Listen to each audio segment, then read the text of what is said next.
Assalamualaikum warahmatullahi wabarakatuh. Halo Sobat MUI Kabupaten Bogor dimanapun berada. Semoga selalu dalam keadaan sehat ya.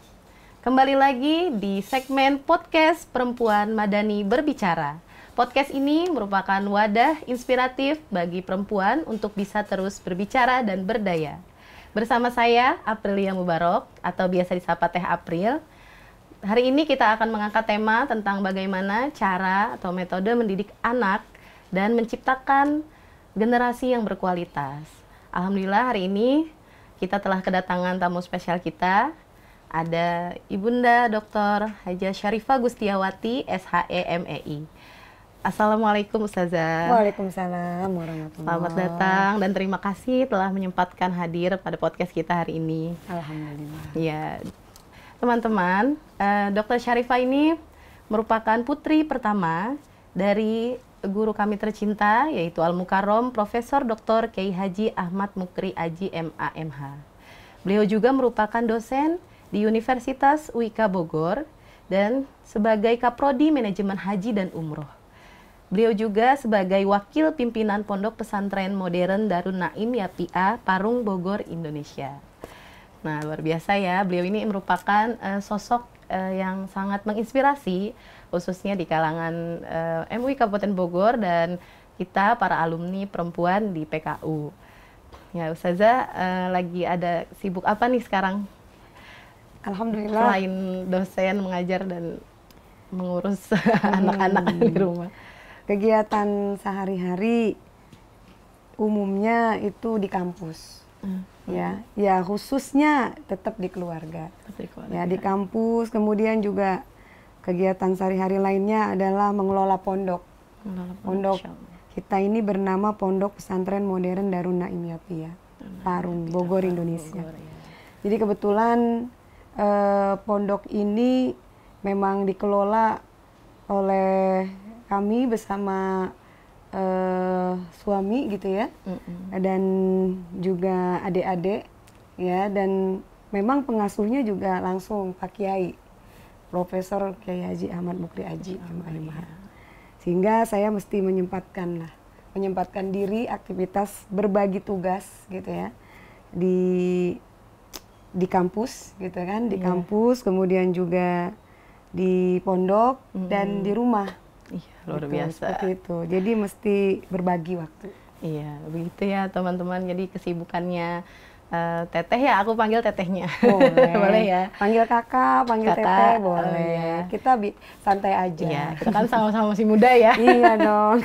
Iya, jadi luar biasa ya, aktivitas Teh Syarifah ini sangat padat dan juga alhamdulillah sangat banyak manfaatnya insya Allah ya. Mudah-mudahan kita doakan Pak Kiai, berikut juga dengan keluarga semuanya, mudah-mudahan selalu Allah berikan kesehatan. Amin. Gimana nih Kak, kita kan tema kita tentang mendidik anak ya.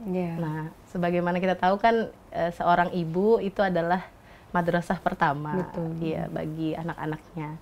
Gimana nih menurut Kak Syarifah, yang mana Kak Syarifah juga kan sebagai seorang organisator, sebagai pendidik, dosen gitu ya, menyeimbangkan antara kegiatan di luar dengan kegiatan yang ada di rumah gitu, sebagai seorang ibu. Iya. Sehingga anak-anak nih tidak merasa kekurangan apa ya. Kadang kan dilema ibu-ibu yang berkarir itu ya meninggalkan anak. Padahal kan sama-sama tujuannya mah baik gitu ya. Gimana Kak? Ya, alhamdulillah ya. Kita bersyukur, mesti bersyukur dan selalu melakukan segala kegiatan itu karena Allah gitu ya. Karena kalau diniati untuk ibadah, apapun rintangannya atau kendalanya itu insya Allah, Allah kasih jalan. Allah mudahkan segala urusan kita. Karena manusia itu kan memang diciptakan untuk menjadi khalifah fil ardi, menjadi pemimpin umat. Tidak hanya laki-laki, perempuan juga harus bermanfaat untuk umat. Begitu, sehingga keberadaan kita di dunia ini harus dijalankan dengan baik. kalau kita fitrahnya sebagai perempuan muslimah gitu ya, ibu bagi anak-anak, itu tugas utama kita. Tetap itu adalah tugas yang tidak boleh diabaikan. Tugas utama kita itu adalah mendidik anak-anak kita di rumah. Karena kewajiban kita sebagai perempuan, istri, seorang ibu itu adalah membina keluarga. Ya, membina, mengelola, ngatur gitu kebutuhan keluarga. Karena memang kita berharap jauh dari api neraka kan gitu. Allah berfirman, ku anfusakum wa ahlikum naro, kan gitu ya. Teh April ya. Iya. Jadi kita mesti harus menjaga dari keluarga kita itu dari api neraka yang panas gitu ya, azab Allah yang pedih. Maka kita pun sebagai insan gitu ya, sebagai hamba Allah harus berusaha menjadi manusia yang bisa bermanfaat baik secara internal ataupun eksternal. Begitu.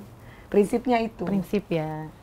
Jadi jangan sampai nanti mengeluh gitu kan. Karena memang itu sudah menjadi tugas kita, kewajiban kita. Ya, menjadi kewajiban kita menjadi seorang ibu, menjadi pendidik, ya, menjadi pengelola organisasi. Itu sudah keniscayaan. Dan manusia tuh hidupnya harus begitu. Kalau tidak begitu, tidak bermanfaat, itu juga salah gitu ya. Jadi memang penting kita membagi waktu intinya. Ya, membagi waktu kapan kita harus mengelola, mendidik anak-anak kita, membina rumah tangga gitu ya. Menjadi keluarga yang sakinah, mawaddah warohmah. Itu pondasi sebenarnya. Pondasinya sekali lagi akidah. Akidah. Karena semua umat muslim, khususnya perempuan, itu kan diberikan keistimewaan sebenarnya. Kita bisa juga berperan di domestik ya, dan juga menjadi pemeran di publik gitu. Ini sebenarnya keistimewaan untuk perempuan. Dan perempuan harus tahu itu gitu ya, bahwa di rumah juga harus melaksanakan kewajibannya. Jika memang diamanahi sebagai pendidik, di luar rumah juga harus dilaksanakan dengan sebaik-baiknya. Dan kalau mengelola organisasi atau diamanahi menjadi misalnya pejabat gitu ya, mengelola misalnya pondok gitu kan, itu kan juga mengurusi seperti itu kan amanah.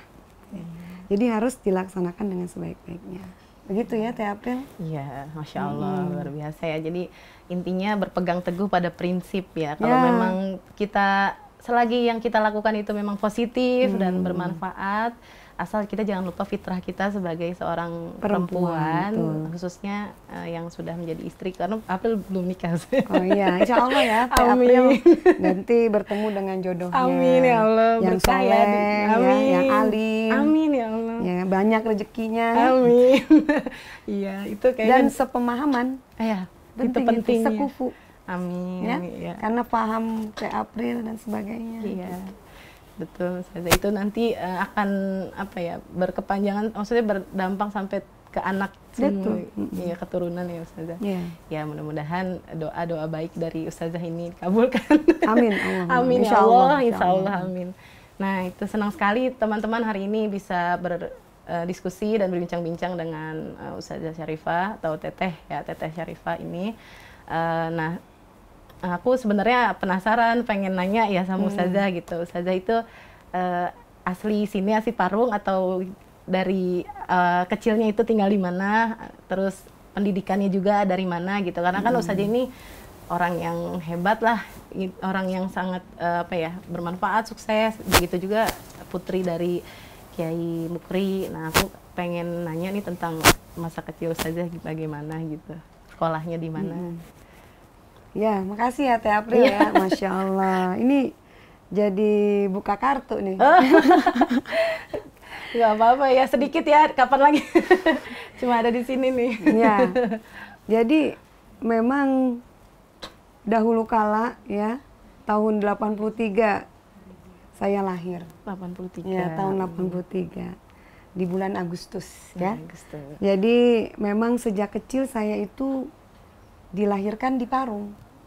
Itu mengikuti perjuangan Pak Kiai dan Manyai gitu ya. Saya lahir di Parung, memang asli Parung. Cuma memang aslinya Pak Kiai dan Manyai itu di Desa Cidokom, di Desa Warujaya dan Desa Tulang Kuning gitu ya. Cuma hijrah ke Parung itu tujuannya untuk memudahkan akses kuliah gitu ya, karena Pak Kiai kan sepanjang masanya itu kuliah, menuntut ilmu, belajar gitu ya. Dari kecil hingga beliau menjadi dosen tuh sepanjang perjalanannya adalah belajar ilmu gitu, utamanya ilmu.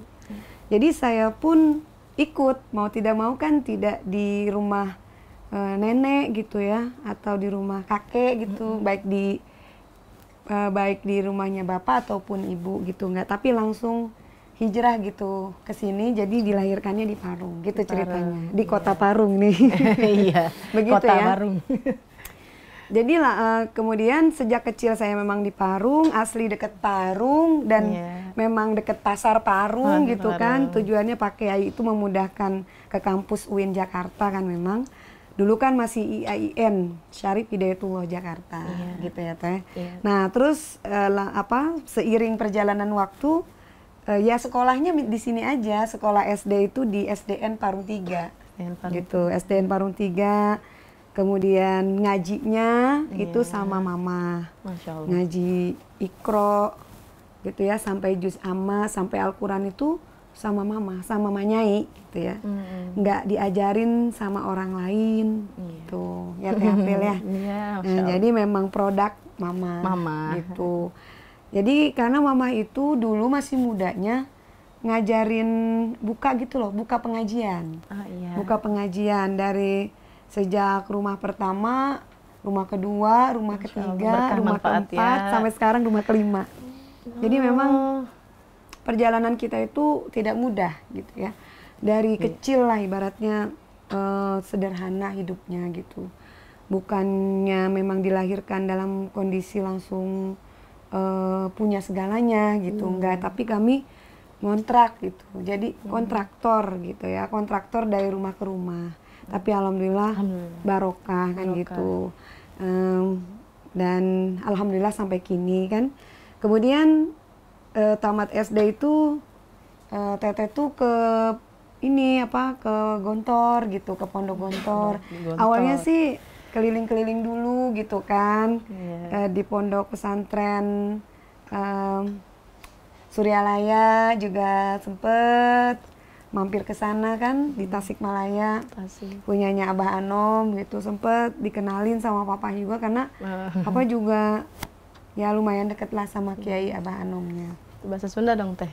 Iya, beliau kan juga alumni Bantar Kemang kan, jadi ada afiliasi juga sih kayaknya ya.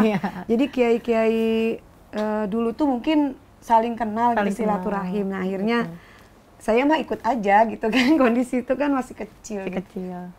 Ikut aja, keliling-keliling pondok pesantren sampai Assalam Solo gitu ya. Di Assalam Solo juga dikenalin ini pondok gitu kan ya, tapi pondoknya pondok modern juga sih. Tapi hatinya belum srek gitu, belum kayaknya belum ini gitu. Belum ada belum ada jodohnya, belum klik ya. Nah, akhirnya ke Gontor waktu itu tahun 95. Jadi masuknya tahun 95. Jadi hidupnya tuh lamanya di Jawa. Di Jawa Timur. Jadi itu sampai alia tuh Teh? Sampai wisuda S1. Oh, bahkan sampai wisuda S1. 13 tahun di Gontor. 13 tahun. Ya, 6 tahun belajar. Gitu ya, 4 tahun pengabdian. Ya, terus kan pengabdian kuliah juga ya. Iya, jadi langsung lah ya, sekaligus. Jadi lumayan lama lah di Gontor, lama juga di Jawa Timur. Nah, maka terbentuk juga pola lingkungan yang ibaratnya Islami lah gitu. Ya, alhamdulillah. Ya, Memang gitu. sudah sangat ini ya, perjalanannya sebenarnya ini diceritakan secara singkat aja, tapi Ya, sebenarnya singkat aja, itu ya. luar biasa. Kalau Ustazah Syarifah ini kan anak pertama, pasti melihat perjuangan orang Betul. tua tuh dari benar-benar dari Nol. bawah dulu. Iya, Dari dari nol, nol. kayak ngisi bensin. Kayak ngisi bensin. Tapi ya inilah jadi, tapi manfaatnya ya buat diri kita sebagai anak ya, pasti kita melihat perjuangan orang tua menjadi giroh juga ya buat Giro juga diri kita betapa gitu. Pengorbanan orang tua kita untuk mendidik kita Iya. sampai kita selesai studi kan, itu perjuangan luar Iya, biasa. pasti Dan nganter-nganter harus kita gitu ya. syukuri gitu. Syukuri. Alhamdulillah. Pasti nganter-nganter Ustazah dari Nganter, dulu ya. bolak-balik, Bolak-balik. susah senang Susah gitu senang, kan. Ya, iya. itulah pengorbanan orang tua Iya. kita gitu. Sampai menikah mungkin dari langsung menikah tuh saja dari Ya, setelah S1 dari sana. enggak. Pulang. Setelah S1 lanjut S2. Oh, Ya, lanjut S2 dulu. iya. Selesai S2 baru menikah. Saya S2 baru menikah, iya. Alhamdulillah ya, luar biasa. Perjalanannya sangat menarik ya. Ternyata gitu diceritain cerita itu ternyata panjang sekali perjalanannya. Masya Allah. Masya Allah. Itu ya akidah ya saja, tentang akidah tadi saja juga berbicara kalau akidah itu penting ditanamkan kepada anak. Betul. Nah, kira-kira untuk memulai mengajarkan akidah kepada anak itu pada saat kapan ya Ustazah gitu? Iya, sebenarnya akidah itu memang harus sejak dini gitu ya. Harus sejak dari kecil ya akidah itu. Karena akidah itu kan prinsip gitu ya. Prinsip, keyakinan dan harus ditanamkan kepada anak-anak kita. Apalagi sekarang di era modernisasi ya. Iya. Di era digitalisasi seperti ini, akidah sangat berperan gitu ya. Semaju apapun zaman gitu ya, ketika akidah kita tuh kokoh gitu kan, itu tidak akan terpengaruh oleh keburukan di sekitar kita lah ibaratnya. Pengaruh-pengaruh buruk yang ada di sekitar kita. Insya Allah dengan akidah yang kokoh itu akan membantu kita menyelamatkan keluarga kita gitu ya. Nah, kita kembali lagi ya, kaitan dengan akidah itu mesti ditanamkan sejak dini gitu. Dan itu harus bertahap dan juga harus dengan pendekatan-pendekatan yang baik gitu ya, pendekatan-pendekatan yang efektif. Karena kadang ada pendekatan ya, mendidik atau pendidikan itu kurang efektif dalam menanamkan akidah. Karena akidah itu kan harus mendarah daging. Iya. Bukan hanya sekedar dirasa gitu ya.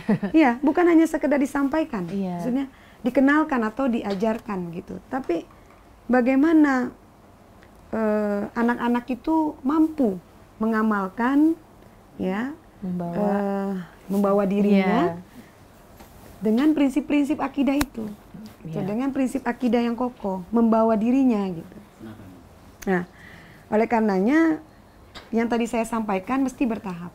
Bertahap. Ya, dari usia 0 misalnya gitu ya, sampai misalnya 2 tahun gitu, udah dibiasain lantunan sholawat. Jadi mamah dulu itu cerita. Jadi mamanya itu dulu cerita. Kalau dulu itu, kalau dulu kan dipanggilnya bukannya Sarifah, bukan Iva, bukan IP. Kalau sekarang manggilnya ada yang Sarifah, ada Iva, ada IP gitu ya. Banyak. Tapi dulu itu panggilnya Nyai gitu. Ai gitu. Jadi Nyai panggilan itu anak kesayangan ya kalau di tuh Sunda Ai. ya. Kalau dulu terkenalnya malah Ai. Oh. Di daerah nenek gitu ya, di Warujaya. Masa kecil ya dulu. Jadi nggak kenal yang namanya Sarifah. Bahkan di sekitar sini juga nggak terkenal namanya Sarifah. Di sini kenalnya kakak. Gitu, karena kan ngajar ngaji dan seterusnya gitu di sini dulu ya. Nah, dan sejak kecil memang diajarkan sholawat gitu. Kata mamah nih cerita. Jadi kalau lagi di ayun, sholawatan, sholat, muludan gitu ya. Salamullah. Jadi itu nggak pernah berhenti. Jadi mungkin niat tulus, niat ikhlas seorang ibu mendidik dan mengasuh anaknya dengan diiringi lantunan sholawat dan tentunya pujian kepada Allah, itu bisa menanamkan ternyata. Menanamkan akidah yang kokoh. Kalau menurut saya sih ya. Iya. Iya banget gitu. Iya, Iya banget. Meskipun dia belum mengerti. belum mengerti. Iya. Bahkan berkata aja nggak ngerti kan. Iya. Mungkin bisa diibaratkan kertas yang putih gitu iya, ya. Kan memang kalau bayi kan memang fitrahnya suci. masih suci. Iya. Kosong, kertas kosong, belum digores, belum digambar, belum dibentuk seperti ini, seperti itu. Jadi diisi dengan lantunan sholawat, ngaji. Karena mamah itu memang qori'ah, gitu ya, qori'ah beliau itu. Masya Terus Allah. suka ngaji, bahkan suka ngajar ngaji. Memang dari dulu, dari saya kecil itu udah ngajar ngaji sambil ngasuh anak. Masya Allah. Nah, ini itu ternyata membuahkan hasil. Betul. Buat anak-anaknya. Saya tidak merasa sendiri aja ya. Adik-adik saya pun seperti itu. Iya. Sama gitu. Jadi ternyata proses itu membawa sampai sekarang dan gitu ya. itu bukti nyata bahwa pendidikan itu tidak bisa instan. Oh iya. Gitu. Dia mesti berproses. Dari buayan gitu ya. Dari buayan, kemudian dia menanjak dewasa, remaja, kemudian dia dewasa sampai kini. Jadi mamah itu memang suka ngaji gitu ya, dari majlis taklim ke majlis taklim, dan itu memang dilakukan sejak dulu gitu. Dari beliau baru melahirkan anak pertama, kedua, ketiga, dan keempat, selalu mengajarkan sholawat dan zikrullah itu. Masya Allah. Ya kan? Secara tidak langsung kan kita dengar. Ya, jadi rutin dawam gitu.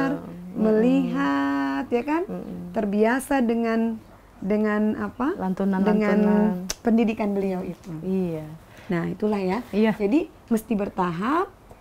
Pertama dikenali dulu kalimat tauhid, ya tadi itu ya, la ilaha illallah, tapi kan melalui lantunan lagu. Iya nggak? Jadi nyantai gitu, dibuat santai ya kan? Dibuat nyaman anak itu kan? Bobo, tapi sambil mendengar lantunan ayat Al-Quran atau sholawat atau zikir. Nah, ternyata itu membuahkan hasil. Artinya akidah yang kokoh itu melahirkan akhlak yang mulia. Gitu prinsipnya. Iya. Jadi dimulai sejak sedini mungkin ya. Sedini mungkin. Jadi apalagi golden age. Kalau golden age itu usia emas 3 tahun sampai 5 tahun, 6 tahun. Itu golden age. Jadi kita tahu ya, anak-anak itu kan sukanya melihat. Iya. Bukan mendengar, mereka melihat apa yang kita lakukan. Visual ya. Iya. Memang visual. Jadi harus membiasakan mereka itu dengan keteladanan. Betul. Iya, jadi gitu ya. Iya. Itu contoh real yang dilakukan oleh Manyai. Iya. Contoh konkret lah gitu ya. Ya jadi begitu teman-teman. Jadi berarti dimulai ya dari orang tuanya dulu ya. Iya, jadi Manyai ini benar-benar sangat bisa dibilang konsisten ya, benar-benar hikmah mengajar ngaji gitu. Tapi kita tidak boleh menganggap itu hal yang ternyata itu tuh sedikit-sedikit terus, tapi karena konsisten ternyata bisa membawa dampak yang luar biasa, khususnya dalam hal akidah ini gitu. Dan dimulai juga dari keteladanan tadi, berarti sebagai orang tua juga mencontohkan gitu dengan ya sering melantunkan sholawat, zikir dan lain-lainnya. Jadi nggak bisa langsung instan. Misalnya dia udah umurnya besar baru dikenalin gitu ya. Ya baru dia pendalaman ya kan? Pengayaan. Iya, jadi harus sejak dini. Harus diajak dialog kalau udah dewasa kan? Iya. Dialog, interaktif gitu. Nah, berkaitan dengan akidah tadi. Kemudian di sini juga kan masyarakat kita ini banyak juga keresahannya tentang moral ya, moral anak-anak di era sekarang ini. Ada juga yang bilang disebabkan oleh HP gitu kan saja ya, atau gadget. Tapi gimana ya caranya untuk memberikan pemahaman gitu kepada anak kita nih supaya tidak terbawa arus yang negatif gitu dari gadget ini. Tapi kan di sisi lain gadget juga bisa memberi manfaat juga ya kalau kita bijak menggunakannya. Dan memang generasi sekarang ini sebenarnya butuh sih dengan teknologi, nggak bisa juga dijauhkan dari itu. Kira-kira sebagai orang tua gimana ya saja mengajarkan kepada anak tuh supaya bijak menggunakan gadget ini? kita bisa menghindari kemajuan teknologi dan digitalisasi di era modern seperti ini.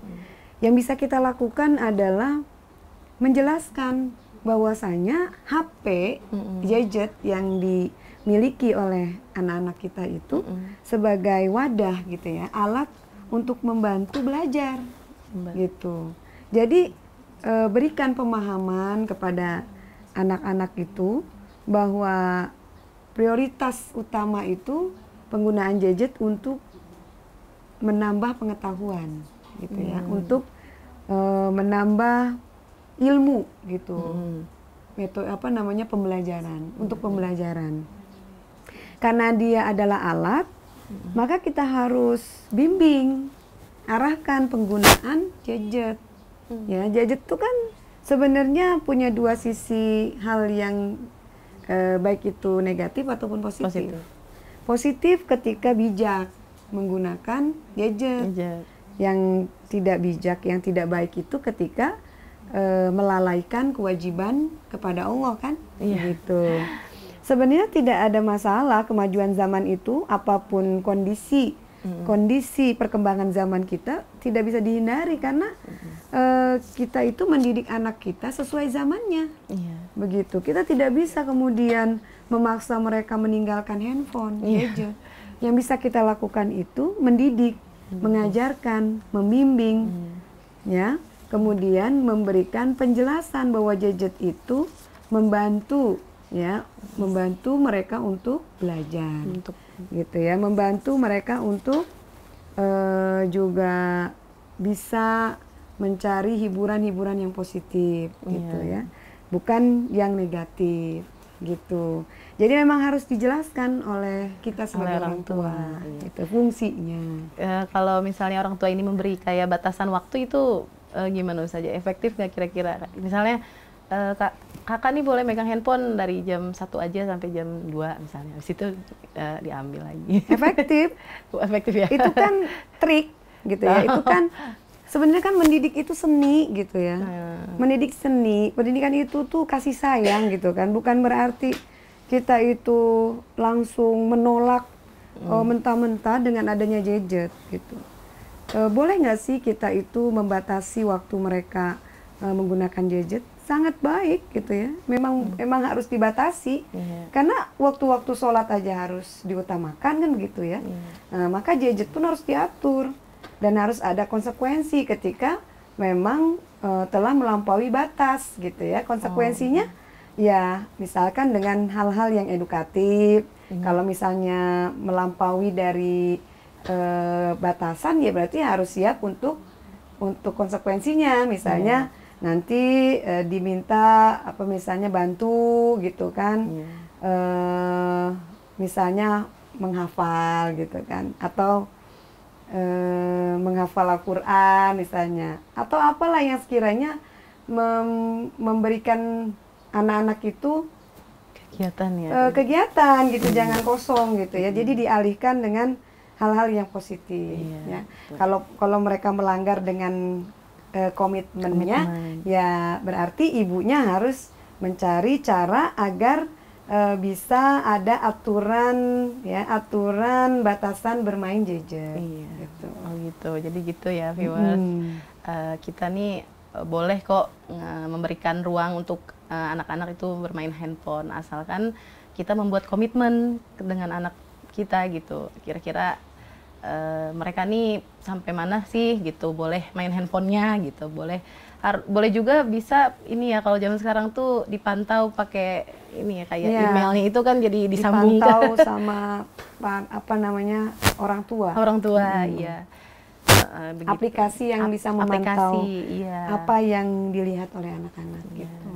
Ya, jadi diakses ya maksudnya. Akses, ya. Jadi orang tua boleh memberikan gadget asal tadi jangan dilepas begitu aja ya, tetap masih dipantau di bawah monitoring orang tua ya. Atau tadi dialihkan ke kegiatan-kegiatan yang lebih bisa membuat dia produktif. Ya, jadi memang harus gadget, ada gitu. waktu-waktu bebas gadget. Iya. Misalnya olahraga gitu kan. Betul.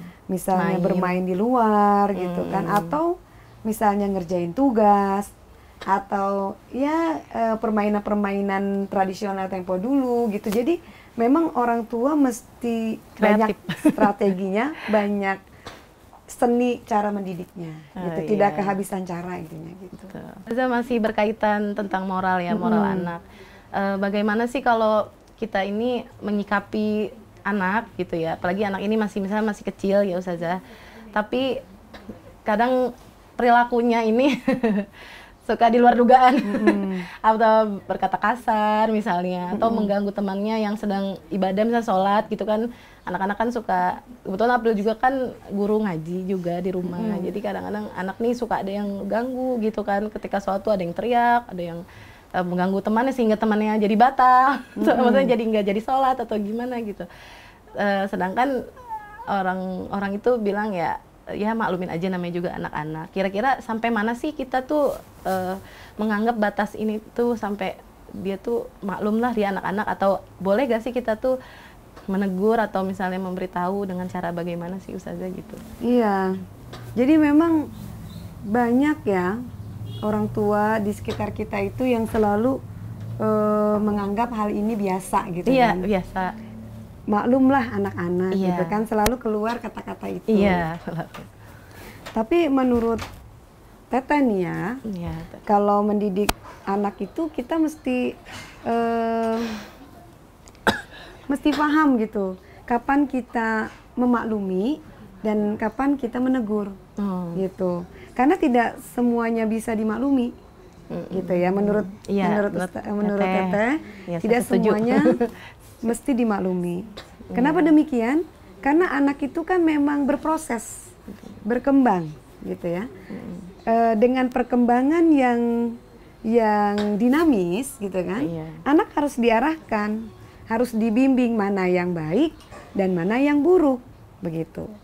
Kan kita tahu yang sekiranya membuat orang lain terluka atau yang sekiranya membuat orang lain terganggu ketika sholat, ketika ngaji, apalagi melempar batu, gitu kan bisa menyebabkan luka, menyakiti temannya. Itu tidak bisa dimaklumi gitu. Jadi ada hal-hal yang memang kita mesti jeli gitu ya. Orang tua tuh yang sadar mana, gitu ya. Iya harus mesti sadar. Sadar. Yang mana yang mesti dimaklumi dan mana yang perlu kita tegur. Gitu ya. Dimaklumi itu kan misalnya kita sedang bicara sama orang lain yang mana orang lain itu belum dia kenal. Kemudian anak kita risih gitu karena mungkin merasa tidak kenal dengan orang itu, dan seringkali kan mengganggu ya pembicaraan gitu kan. Nah, itu dimaklumi, bisa dimaklumi karena kan boleh jadi dia belum tahu gitu ya, belum akrab. Dia belum tahu, belum akrab dan belum paham bagaimana seharusnya etika sopan santun, menghormati tamu di umur dia yang masih kecil gitu ya. Betul.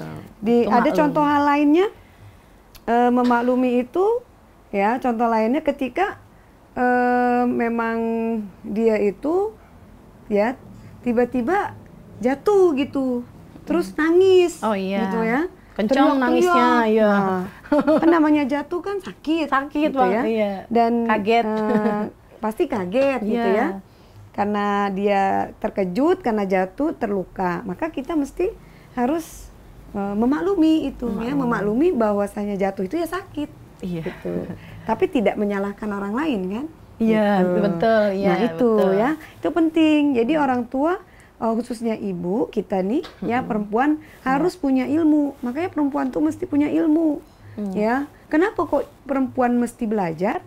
Ya karena itu, ya untuk tujuannya mendidik kaderisasi. Ya termasuk anak-anak kita itu kan mesti dididik, gitu ya. Bagaimana mereka bersikap, bagaimana bertutur kata, bagaimana berperilaku, itu harus diajarkan gitu ya. Maka ada hal-hal yang harus ditegur gitu ya. Ditegur kan tidak mesti harus keras gitu ya. Ditegur itu bukannya dengan kekerasan ya. Ditegur itu diajarkan gitu. Misalnya contoh ya, tidak juga kita langsung menyalahi anaknya ya. Tapi kita ajak diskusi gitu. Nah, kalau kalau kayak tadi gitu ya. melempar batu gitu ya, dengan apa namanya, melempar batu kemudian melukai teman, pasti kan sakit ya gitu. Adik mau ya kalau misalnya dilempar juga dengan batu, kira-kira sakitnya gimana? Nah, jadi kita buat anak itu berpikir gitu, tidak kemudian dimarah-marahi, disudutkan. Apalagi ada kata-kata keluar nakal, anak nakal, itu nggak boleh ya Ustazah, anak tidak bisa diatur, menyebalkan. Nah itu kan kata-kata yang membuat ya semesta alam itu mendoakan. Ya Allah. Nah ini berbahaya, maka kita perempuan-perempuan hebat itu harus berhati-hati dalam berucap, berkata, apalagi di depan anak-anak kita, gitu. Iya, betul. Iya, jadi tentang apa, maklum namanya juga anak-anak itu ada batasan-batasannya. Ada batasnya. Jadi ada yang memang bisa dimaklumi gitu ya. Ada juga yang harus memang orang tua nih turun terjun langsung. Maksudnya untuk memberitahu gitu. Selagi memang itu kan untuk kebaikan anaknya juga. Jangan sampai anaknya mengulangi hal seperti itu gitu yang karena hal yang belum diketahui itu wajar untuk dimaklumi. Tapi kalau hal yang sudah tahu dan kemudian itu berulang, berarti itu suatu kebiasaan. Maka kita sebagai ibu, kita harus menegurnya, mendidiknya, gitu. Menegur, mendidik bahwa itu tidak baik, gitu. Itu tidak baik. Jadi bukan malah membenarkan apa yang dilakukan, tapi kita lakukan arahan, berikan arahan yang terbaik. Begitu. Jadi begitu ya teman-teman. Jawaban dari Teh Syarifah tentang yang tadi April tanyakan. Mudah-mudahan bisa mewakili juga ya. Nah selanjutnya April juga tadi mendengarkan ada tentang bersinggungan tadi, misalnya jatuh, yang penting yang kita bilangin tuh anaknya, bukan orang lain, anak orang lain gitu ya saja ya. Nah gimana ya, sebagai guru kan April juga pernah lah merasakan kayak orang tua ini nggak terima nih anaknya misalnya berantem sama temennya, dia ikut apa namanya, ikut membela anaknya lah, dalam artian walaupun memang mungkin posisinya anak ini memang korban atau gimana. Nah menurut Ustazah tuh cara yang baik sebagai orang tua untuk menyampaikan ke anak dan juga ke guru itu gimana ya Ustazah, supaya nggak terjadi apa ya, bersinggungan gitu antara, kan kalau orang tua udah langsung ke anaknya nih, nanti takutnya orang tua si anak ini yang bersangkutan dengan anaknya nanti kan marah juga ya. Karena orang tuanya ibaratnya ikut-ikut inilah, ikut-ikut apa, menasehati. Mungkin kalau gurunya yang menasehati kan di sekolah ataupun di tempat pendidikan, dia tidak akan marah gitu orang tuanya. Itu gimana ya Ustazah sebagai orang tua gitu menyikapi anak yang mengadu nih kepada ibunya, misalnya, Bu aku dijahatin nih sama teman aku gini gitu. Kira-kira kita sebagai ibu tuh gimana supaya anak kita juga jadi bisa menyelesaikan masalahnya tanpa juga merusak hubungan antara orang tua dan guru gitu. Iya. Jadi memang itu sering sekali terjadi ya di pendidikan, di dunia pendidikan kita. Sepertinya ada hal yang salah gitu ya, bahwa anak itu kan amanah. Ya, anak itu amanah. Ya, juga perhiasan gitu. Dan juga ujian buat kita, cobaan buat kita. Sejauh mana kita bisa mendidik anak-anak kita. Jadi meskipun sesayang apapun kita terhadap anak, kita mesti bersikap yang adil gitu ya. Karena sebagai orang tua itu harus juga punya sikap moral yang baik gitu. Dia harus apa, sabar gitu kan. Harus tanggung jawab juga kan, begitu ya. Melatih kedisiplinan juga kepada anak. Supaya nggak manja. Karena sikap orang tua juga akan dilihat oleh anak-anak. Gitu. Responnya dan Manyai itu ngajarin dari dulu, karena di sini sering sekali adanya yang, ya kan namanya ngaji anak-anak itu wajar, wajar, dan bercanda, merasakan sendiri kan. Nah, itu memang diselesaikan dengan baik-baik gitu ya. Dan tidak ada campur tangan orang tua sejauh memang itu bisa diselesaikan di pengajian begitu. Dan orang tua sebagai orang yang menitipkan kepada pengajian harusnya belajar percaya kepada guru yang ada di pengajian begitu. Nah, jadi biar bisa dijelaskan dulu ya duduk masalahnya apa, kemudian dicari solusinya. Karena marah-marah juga bukan jadi solusi. Iya, nggak Gitu selesai ya masalahnya. Dan saling membenarkan anak juga tidak jadi solusi karena anak menjadi besar kepala nantinya. Betul, Lebih baik bersikap diam daripada salah mengambil keputusan. Iya. Gitu. Ya. Iya. Gitu. Jadi mungkin aduannya kita terima Iya, aja ya dari tetap anak, tapi diterima. tetap kita harus luruskan mungkin ya Ustazah Betul, ya, supaya luruskan. anak kita juga bisa berpikir dari Tabayun, berbagai sisi. betul. Kalau misalnya respon orang tuanya langsung emosi, lah nanti dicontoh sama anaknya juga seperti itu ya Betul, Ustazah ya. ya. Lagi pula kan yang terpenting itu keberkahannya ya, maksudnya jangan sampai karena masalah anak ini jadi hubungan dengan guru ataupun dengan saudara jadi kurang baik juga seperti baik. itu. Nah teman-teman, dari tadi kan kita bahas bagaimana peran seorang perempuan ya, seorang ibu ataupun seorang istri. Nah sekarang aku ingin menyinggung sedikit tentang isu-isu atau yang beredar nih sekarang sedang ramai ya tentang isu fatherless, di mana Indonesia ini kan dikatakan nomor 3, peringkat ketiga, di mana banyak anak-anak ini yang merasa kurangnya figur seorang ayah atau tidak ada peran seorang bapak. Mungkin secara fisik ataupun secara ininya ada, tapi kurang kehadirannya itu kurang dirasakan oleh anak-anaknya. Nah, sejauh mana sih Ustazah pentingnya peran seorang ayah itu di dalam keluarga dan dalam mendidik anaknya itu, dan pengaruh untuk psikologis atau mental anaknya ini, sejauh mana sih pengaruh seorang ayah ini kehadirannya gitu? Ya, sekali lagi yang namanya membina rumah tangga itu harus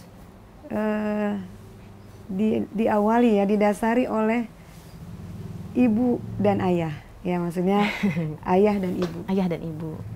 Karena kalau ada salah satu di antara kita tidak kompak gitu ya, Iya. atau bahkan salah satunya ada yang pergi tidak tahu kemana, ada yang begitu kan kasusnya ya? Ada, ya. Ada juga yang mungkin ayahnya wafat duluan gitu ya, ada juga yang tidak bertanggung jawab, Iya. ya, ada juga yang memang berpisah gitu rumah tangganya ya. Jadi ini penting sekali, keutuhan rumah tangga ini penting sekali ya. Peran ayah, peran ibu itu sangat penting. Sangat ya. penting. Dan keduanya punya tugas masing-masing, punya fungsi dan tugas masing-masing. Ayah itu kan punya tanggung jawab secara menyeluruh untuk keberlangsungan rumah tangga, ya kan, kepada istrinya, keluarganya, anak-anaknya ya. Itu tanggung jawab utama itu adalah ayah.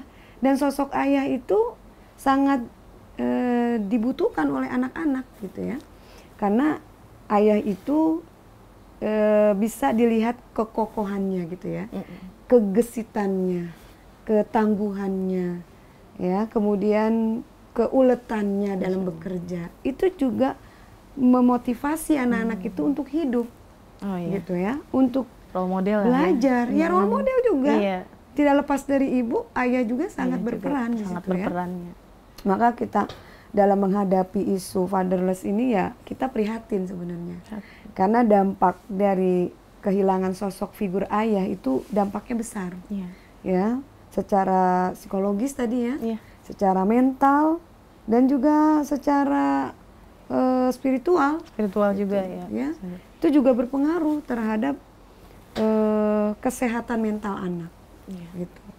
Jadi anak-anak yang kekurangan figur bapak itu cenderung murung gitu ya, tidak percaya diri, ya, kemudian juga tidak punya motivasi hidup, ya, kemudian banyak sekali yang melakukan hal negatif karena efek daripada kekurangan figur ayah itu. Ada yang larinya ke narkoba, apalagi khususnya anak perempuan, karena anak perempuan itu butuh komunikasi intens kepada bapaknya. Dan justru harusnya anak perempuan itu deket sama bapaknya. Kayak Ustazah deket sama papa gitu ya. Segala sesuatu itu kalau misalnya ngadu, semisalnya mamah negur, kita pikir kan marah. Dulu ya masih kecil, kita pikir kan, waduh beneran nih nggak dikasih jajan Iya. sama mama, ya udah larinya Larinya ke ke papa, ayah, kan gitu. Papa. Papa ya manggilnya. Papa ya. Pasti larinya ke papa nyari perlindungannya. Nah, disitulah peran penting ayah gitu. Iya. Ketika seorang ayah tidak memainkan perannya, maka Masya Allah sangat prihatin gitu terhadap kondisi generasi muslim saat ini. Gitu ya. Maka kalau memang sudah kenyataannya seperti itu, Iya. nah sosok ibu harus kuat. Harus kuat. Ya, harus kuat, bisa berperan sebagai ayah sekaligus ibu. Insya Allah. Nah, itulah apa pentingnya ilmu bagi perempuan. Kita mesti mandiri. Perempuan itu mesti mandiri, mesti siap ketika kondisi atau kenyataan hidup kita seperti itu. Pahitnya kehidupan itu kan harus dihadapi, gitu ya. Dan kita mesti tawakal, karena tawakal adalah akidah, ya. Tawakal terhadap apapun yang terjadi, gitu ya. Maka seorang ibu harus kuat sosoknya, ya, karena dia harus bisa berperan untuk bisa menyelamatkan anak-anaknya. Kemudian hal lainnya, ibu itu bisa mengenalkan sosok figur bapak itu ke pamannya misalnya ya, atau ke saudaranya, ke adik-adiknya, misalnya yang laki-laki. Oh, gitu. boleh Dia ya, bisa, Ustazah? boleh, yang baik. Yang baik ya. Yang baik, tentu Maksudnya untuk mengisi mungkin kekurangan yang selektif, iya, tentunya selektif ke iya, guru yang ke guru. memang Membangun bisa diteladani ya, motivasi, membangun iya. motivasi buat anak-anak yang memang sudah terlanjur kekurangan figur ayah, itu bisa ya. Jadi bagaimana cara ibu itu bisa memilah dan memilih pendidikan yang terbaik untuk anak-anaknya. Karena lingkungan juga mesti disiapkan dengan baik. Yang islami. Jangan dibiarkan anak-anak kita bebas main di luar, tidak ada ketentuan batasan yang pada akhirnya dampaknya negatif. Larinya ke narkoba, larinya kabur, larinya bunuh diri. Akhirnya dia lepas kendali. Banyak hal yang disebabkan oleh kurangnya figur ayah. Gitu teman-teman, luar biasa ya. Sudah juga diberikan bagaimana mungkin solusinya ya dari isu fatherless ini. Tadi kata Ustazah bisa dengan mengenalkan dengan guru yang memang terpercaya juga. Maksudnya sebagai ibu juga harus kuat dan bisa memotivasi juga anaknya supaya tidak terjerumus ya Ustazah ya ke lembah pamannya yang bisa, iya, atau dikenalkan ke keluarga, paman. Pokoknya ada sosok bapak yang baik, yang dia bisa mengarahkan, yang bisa jadi role model, itu bisa dijadikan. Silahkan dicontoh kan gitu. Nah itu ya teman-teman. Ya teman-teman, mungkin itu saja pemaparan kita hari ini ya, obrolan kita hari ini. Mudah-mudahan podcast kita kali ini bisa membawa manfaat untuk semuanya. Tentunya saya ucapkan terima kasih kepada Teteh Syarifah. Teteh Syarifah, kira-kira ada ini statement apa untuk kita nih, yang penonton yang lagi menyaksikan? Baik ya, teman-teman semuanya. Jadi intinya pendidikan itu adalah kasih sayang. Ya, kalau pendidikan itu disertai dengan kekerasan, itu bukanlah pendidikan. Pendidikan itu adalah kelembutan. Karena Rasulullah juga maha lembut, sangat lembut. Dan termasuk Allah Subhanahu wa Ta'ala juga mencintai kelembutan. Dan selalu menyelesaikan segala urusan dengan kelembutan dan penuh kasih sayang. Jadi jangan sampai keliru dalam mendidik, dan pastikan mendidik anak dengan sepenuh hati dan penuh kasih sayang. Ya teman-teman, mudah-mudahan podcast kita hari ini bisa kita amalkan dalam kehidupan kita sehari-hari. Sekali lagi saya selaku host mengucapkan terima kasih banyak kepada Ustazah Syarifah yang telah menyempatkan untuk berbincang-bincang pada hari ini. Mungkin itu saja ya teman-teman, sampai bertemu di segmen Perempuan Madani Berbicara berikutnya. Hadanallahu wa iyyakum ajmain. Wassalamualaikum warahmatullahi wabarakatuh. Waalaikumsalam warahmatullahi wabarakatuh.